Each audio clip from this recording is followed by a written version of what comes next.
नमस्कार। बहुत बहुत स्वागत है आपका आपके अपने चैनल दिव्य ज्योति में। और मैं हूँ ज्योति। हमारे घर का मुख्य द्वार यानी कि हमारा मेन डोर हमारे घर में प्रवेश और निकास यानी कि एंट्री और एग्जिट को कंट्रोल करता है। ये दरवाज़ा सुरक्षा की दृष्टि से तो खास है ही, पर वास्तु की दृष्टि से भी बहुत महत्वपूर्ण है।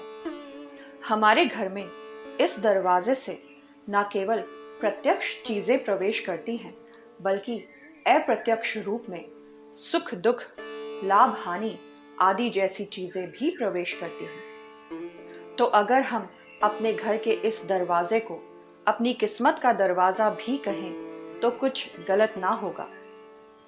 तो कैसा हो हमारे घर का ये मुख्य दरवाजा जिससे सुअवसर यानी कि गुड अपॉर्चुनिटीज हमारे घर में प्रवेश करें। तो आज मैं आपसे ऐसे 7 उपाय साझा करने वाली हूँ जिनका अनुसरण करने से आपके घर में सुअवसर आएंगे भी और आप उनको पहचान भी लेंगे।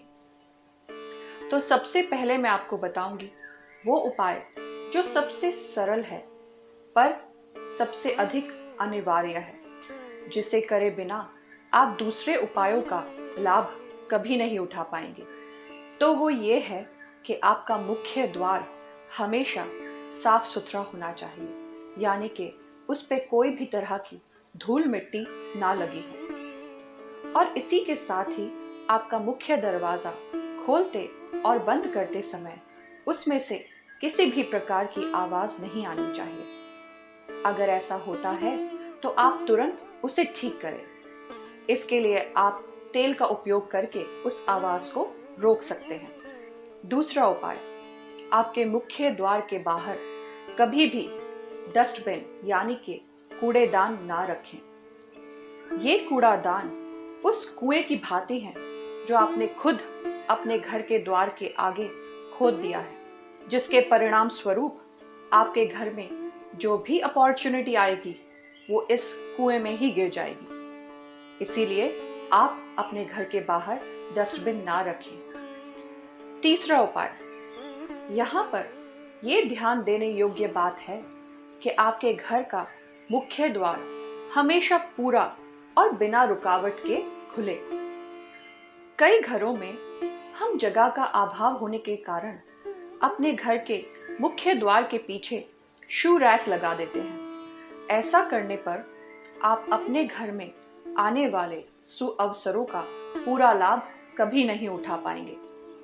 अब चौथा उपाय इस प्रकार है कि आपको अपने घर के दरवाजे पर हमेशा एक स्वास्तिक चिन्ह बनाकर रखना है। अगर आपका दरवाजा 1 पल्ले का है तो आप 1 स्वास्तिक चिन्ह बनाएं, और अगर 2 पल्ले का है तो 2 स्वास्तिक चिन्ह बनाएं।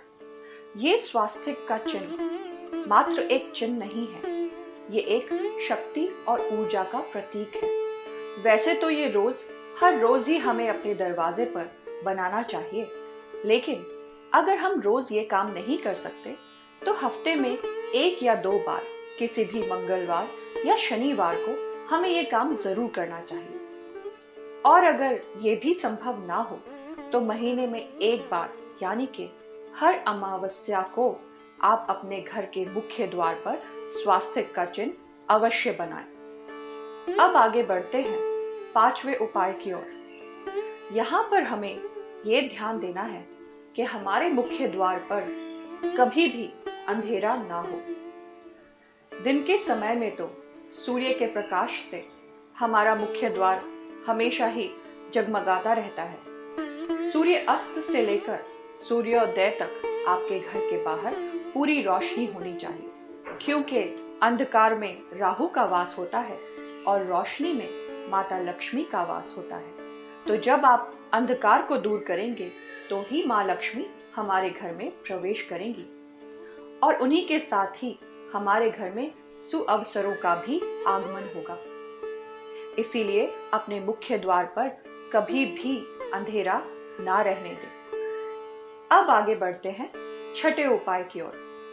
ये 6ठा उपाय महा उपयोगी है, पर सबसे अधिक उपयोगी ये उन लोगों के लिए है जिनके ऊपर राहु की महादशा या अंतरदशा चल रही है।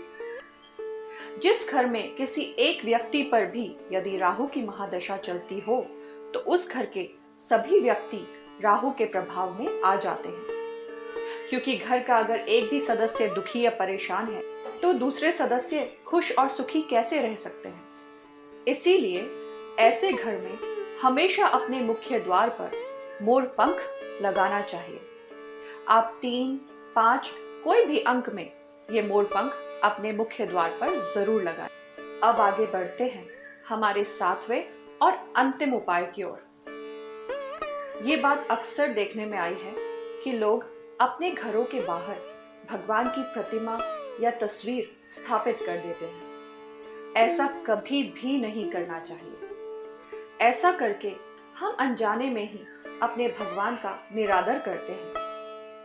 अक्सर लोग भगवान गणेश की तस्वीर घर के बाहर लगा देते हैं या तो उनकी मूर्ति ही बाहर लगा देते हैं।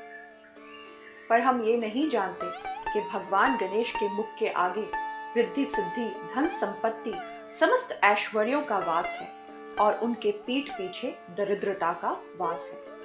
इसलिए जब हमने गणेश जी को घर के बाहर स्थापित कर दिया तो उस घर में सुख, सौभाग्य, धन संपत्ति कभी आ ही नहीं सकती। इसीलिए भगवान की मूर्ति या फोटो कभी घर के बाहर ना लगाएं।